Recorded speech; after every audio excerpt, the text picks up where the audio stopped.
C'était dans des conditions avant d'une majorité écrasante liée à l'exécutif. C'est la première fois dans l'histoire parlementaire du Sénégal qu'on a une législature où les forces politiques étaient en équilibre, où le jour de l'installation, on a eu des difficultés. Les gens ne se connaissaient pas. Chacun est venu, jeune de la majorité, ancré dans ses convictions, mais jeune de l'opposition, ancré dans ses convictions, dans un contexte Sénégal où la violence verbale a fini de dépasser les rangs de l'Assemblée nationale pour se retrouver dans les mosquées, dans la presse, dans le débat public, dans la société. Qu'est-ce qu'on veut? Et on veut insulter les députés. Ces députés, moi j'ai vu ici de tous bords politiques, de jeunes députés très talentueux, très ancrés dans leurs convictions, défendant leur territoire. C'est ça la 14e législature. Alors qu'on la dissolve, oui, qu'on la dissolve. Ça, c'est le choix du président de la République. À partir du moment où la Constitution lui confère le pouvoir de le faire, à date échue, il pourra le faire. Mais attention, soyons fiers de nous. Soyons fiers de nous. Soyez fiers de vous, de tous bords politiques. Et je dis encore une fois, ceux qui ont été dans la majorité comme nous pour accompagner Macky Sall peuvent être fiers. Mais ceux qui, dans l'opposition, ont accompagné Ousmane Sonko, ont eu des brimades, se sont sacrifiés, ceux-là aussi doivent être fiers d'eux. Parce que c'est pour ça que vous avez été élus. Et je vous le dis, vous avez mené un combat sain. Ne laissez pas ceux qui ont bénéficié des privilèges de Macky Sall, du pouvoir de Macky Sall pendant plusieurs années, venir vous infecter. Ce serait de l'infection. Refusez-le, parce que le Sénégal vous a mis au devant pour que vous assumiez vos responsabilités. C'est ça la vérité. Monsieur le Président de l'Assemblée nationale, l'histoire retiendra que c'est cette législature qui aurait pu être difficile. C'est cette législature qui, vers sa fin, a posé des actes responsables. Alors on invite, moi je ne crois pas à ceux qui disent au Premier ministre, ne faites pas votre déclaration de politique générale devant une assemblée où vous n'avez pas de majorité. Ça, c'est un déni de démocratie. On ne choisit pas une majorité. Et je sais que Ousmane Sonko n'a pas peur de venir ici, parce qu'il a été ici dans nos rangs. Nous avons siégé ensemble dans cette assemblée. Merci. Il a toujours eu le courage de ses positions, qu'on vienne débattre sur les orientations du Sénégal. Je vous remercie. Merci, chers collègues.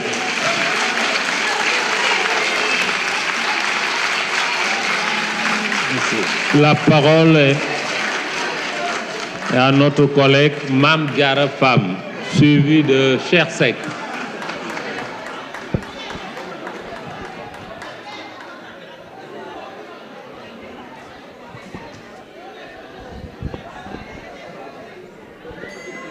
Aouzu billahi samil alim mina sheytani rajim. Bismillahir rahmanir rahim.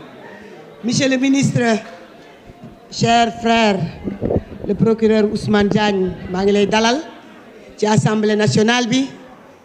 L'homme de Bignona, maa ngi laa dalal ci Assemblée nationale bi. Di dalal mboolem sa collaborateur yi nga àndal, di taxaw pour féliciter la ci rôle yi nga xamante ne moom la le président Bassirou Diomaye Diakhar Faye octroyé. Di nuyu le président de l'Assemblée nationale bu baax a baax, di ko féliciter comme sama collègue yi nga xamante ne nañ ko defee. Mais du féliciter suma papa, suma xarit koo xamante ne boo xoolee ci sama trajectoire daf ci am solo, muy le président Moustapha Niasse. Parce que rendre hommage Marie-Joséphine Diallo dafa nekk loo xamante ne lu am solo la. Tey matérialisation bi nga xamante ne l'équipe du président de l'Assemblée nationale Amadou Mame Diop def nañ ko tey, jox ñu salle bu bees tàq ak moom ak ay questeuram suma doom Aminata Gueye ak ñi ci des, président Moustapha Niasse daf ko fi bàyyi woon dik ñu ko. Kon président félicitations ci égale bi nga ko defar ak rafetal bi nga rafetal te recevoir bi nga recevoir barki dem say prédécesseurs ñi nga xamante ne ñoo fi nekkoon ñëw teew ci sa kanam. Loolu mooy république continuité la. Monsieur le président, fi ñu taxaw tey di wax ki nga xamante ne moom mooy règlement intérieur bi, man de sant naa yàlla bu baax, sant naa yàlla bu baax a baax a baax. Ndaxte tey jii règlement intérieur bi bokk naa ci ñi ko njëkk a gàddu ne am na erreur bu ndaw, ñu waxtaane ko ci entrée ba. Tey bu amee ay nit yoo xamante ne ay nitu bonne volonté yu taxaw àndandoo ba jox dëgg, parce que dëgg la, le président Ousmane Sonko mu ne nañu ko defaraat, loolu man li ma ci gis mooy yërmande ju yaatu rek la kon président yi nga xamante ne ñoo taxaw jàpp ci ba ñu egsi ba fii man du ma def lu sant leen ak gërëm leen pour wax ne ku yàqu ca àll ba yaa yàq sa bopp mais lii nga xamante ne collègue Seydou Diouf wax na ko léegi président Lamine Thiam du ma ci jaaraat kon loolu rek mooy li ñu doon wax léegi réew mi ku fi bëgg a yàq sa bopp comme parlementaire yaa yàq sa bopp mais assemblée defal na la moyen yépp pour nga liggéey parce que fii def nañ fi ñun tey 7 ans yu mat suñ fi nekkoon di loo lambe wala ndaa dalli kon réew mi duñ ñu xam dafa am fu ñu ko teg liggéey bu sell liggéeyal ko réew mi ma bëgg a wax nag ni lii dafay permettre li président Ousmane Sonko waxoon mu may ko chance mu ñëw taxaw fii kay honorable Nafi Diallo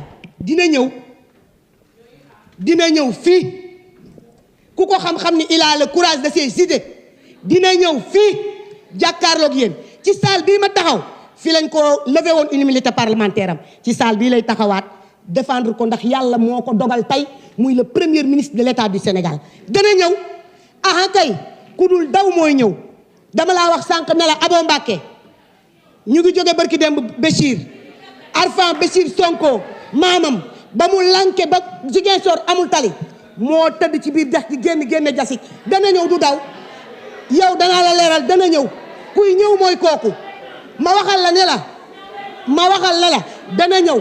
dana ñëw fii taxaw wax leen ngeen tontu ko ñaanal leen ko yàlla rek mu gudd fan wér dana ñëw assemblée bi ndax dañ koo nam xam nga da leen nam rek Ousmane Sonko mu ñëw njàpp nii jaabante def leen ñim leen daan def yooyoo leen nakari dana ñëw président ma wax la ni la qui vivra verra jàpp naa ni nag am na as gor su taxaw fii sànq wax ay waxam yoo xamante ne ci député yépp la ko jublool ñun buñ doon def clin d'œil duñu xeex ñun amuñu jotu def clin d'œil buñ doon def clin d'œil duñu xeex ñun de combat bi dañ cee bàyyi suñu der bàyyi ci suñu fulla bàyyi ci suñu fayda ñu jël ñun dóor ñu ci kaso bi ñu toog muñ ko ndax yàlla ñun duñu kuy def clin d'œil yow xamoo kon Mame Diarra Fam yow da ngay doog a dugg Pikine yow xamoo ma yow man duma kuy def clin d'œil yow man duma kooku ma bëgg laa waxal ne le président monsieur le ministre Ousmane Diagne namm naa Karim Meïssa Wade comme que nag yëf yi yëpp fii la jaar mu joxe ndigal ñi ko expédié woon jóge nañ fi indil leen ñu ko parce que moom la ñu namm bëgg koo gis maa ngi leen di gërëm di leen sant asalaamaaleykum wa rahmatullah. Merci, chers collègues. La parole est à notre collègue Cheikh Seck, suivi de Adji Diarra Mergane.